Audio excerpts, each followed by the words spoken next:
Have you ever felt that familiar surge of heat, the tightening in your chest, the sudden, overwhelming urge to lash out when someone pushes your buttons, or when circumstances simply refuse to go your way?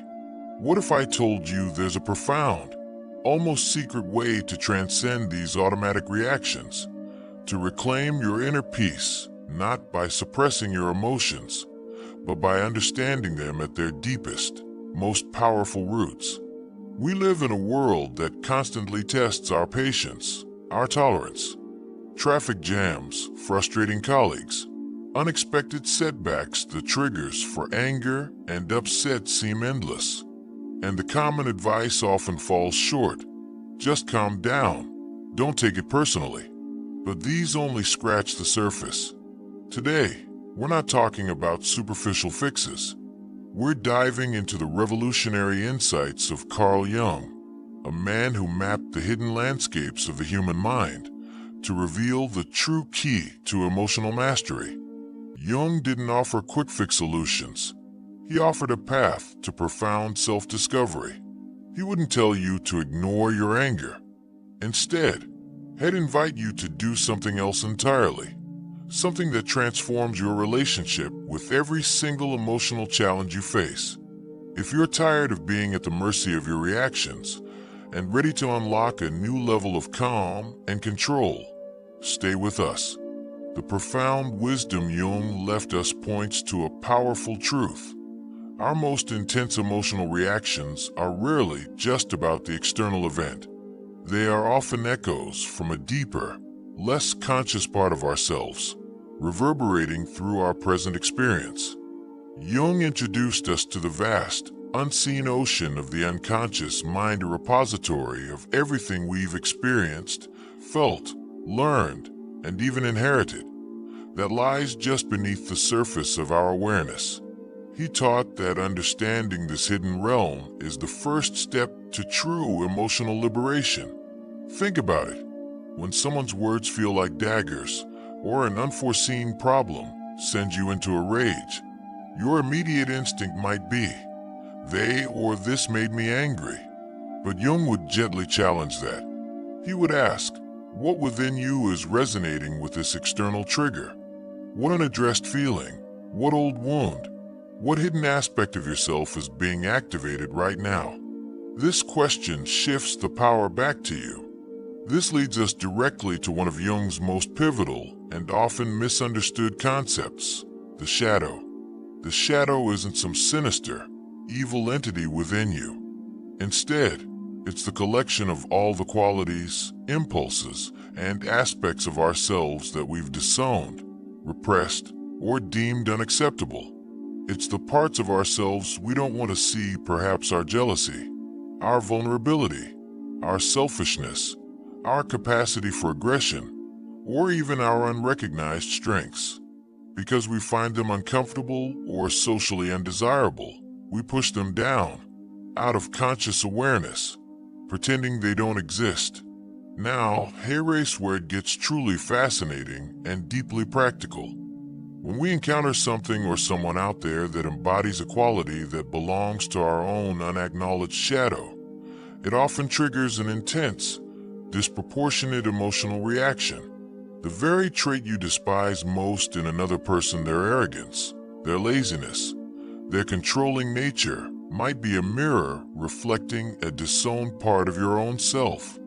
When we project our repressed shadow onto others, we become enraged by what we see as their flaws, when in reality, we are fiercely battling a part of ourselves that we have refused to acknowledge or integrate.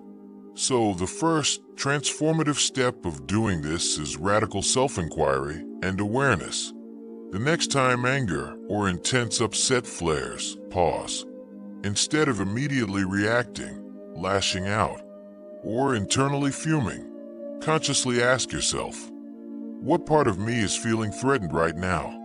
What hidden insecurity, unacknowledged desire, or suppressed quality is being activated by this situation or person?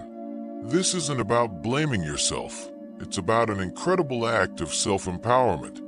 It's recognizing that your strongest reactions are often powerful internal signals, not just external responses. Let's delve deeper into the next facet of doing this, which aligns with Jung's lifelong process of individuation. This is the journey of becoming your whole, unique self, integrating all aspects of your conscious and unconscious mind. It means courageously confronting and integrating these shadow aspects rather than simply pushing them further into the dark. When you feel anger or upset brewing, instead of immediately engaging in argument or allowing yourself to feel offended, lean into the discomfort. What is this anger genuinely trying to communicate?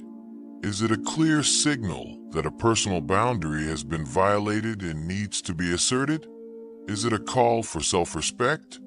Or is it, perhaps, a strong projection of your own inner conflict, unresolved within you? Consider an example. A colleague consistently takes credit for your work, and you feel a burning resentment. Your anger is a legitimate signal that an injustice is occurring and a boundary needs to be established. But Jung would also invite a deeper question. Why do I allow my contributions to be overlooked in the first place? What belief do I hold about my own worth? Or what fear of conflict allows this pattern to repeat? In this light, the anger becomes an invaluable teacher, illuminating not just an external problem, but a crucial internal area for growth and self-assertion. Doing this fundamentally means cultivating a non-reactive curiosity towards your own emotional landscape. Instead of letting anger or upset seize control, you learn to observe it. You treat it as a messenger, albeit sometimes a fiery one. If someone says something that deeply offends you, rather than impulsively retaliating, ask yourself, why did that specific comment sting me so profoundly? What uncomfortable truth, or even a painful half-truth about myself, might be hidden in my intense reaction to it? So often, what offends us most are the subtle reflections of something within ourselves we are not yet ready to fully acknowledge. Now, let's be clear. This powerful approach does not mean you should never feel anger. On the contrary, anger, when understood and consciously directed, can be an indispensable force for positive change. It can be the signal that injustice is present, that your personal integrity is being compromised, or that a boundary must be firmly drawn. The Jungian perspective isn't about becoming a passive, unfeeling individual. It's about the profound distinction between conscious anger and unconscious rage. When you operate from a place of conscious anger, you are the one in command. You can express your boundaries clearly, advocate powerfully for yourself, or address an injustice with purpose and precision without being consumed or derailed by the raw emotion. You respond from a place of integrated self-understanding, rather than reacting from a place of unacknowledged projections or unresolved inner turmoil. So, doing this to transform your experience of anger and upset, truly to never again be consumed by them in the same destructive way, is an ongoing, courageous practice of, first, observing your emotional triggers with profound curiosity, recognizing that your most intense reactions are often profound signposts to something deeper within you.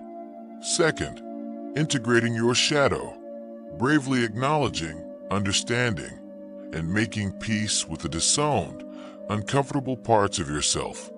Third, practicing radical self-responsibility, understanding that while external events or people may act, your reaction to them is ultimately your own to manage, transform, and leverage for growth. And finally, embracing individuation as a continuous journey, using every emotional challenge and moment of upset as an invaluable opportunity to become more whole, more conscious, and more authentically yourself. This journey is not always easy. It demands courage, unflinching honesty, and a genuine willingness to look inward, even at the most uncomfortable truths that reside there. But the reward, my friends, is immeasurable. A profound and lasting sense of inner peace, unwavering emotional resilience, and the liberating ability to navigate all of life's inevitable challenges with wisdom, grace, and true mastery, rather than being endlessly swept away by the turbulent currents of unexamined emotion. So the next time you feel that familiar swell of anger, or the sharp sting of upset, don't just fall back on old habits. Instead, pause. Look inward. Ask yourself what Carl Jung might invite you to discover. And in that powerful moment of conscious inquiry, you begin the profound process of truly transforming your anger, not merely suppressing it, but mastering it, once and for all. Thank you for embarking on this vital journey into the depths of your own psyche.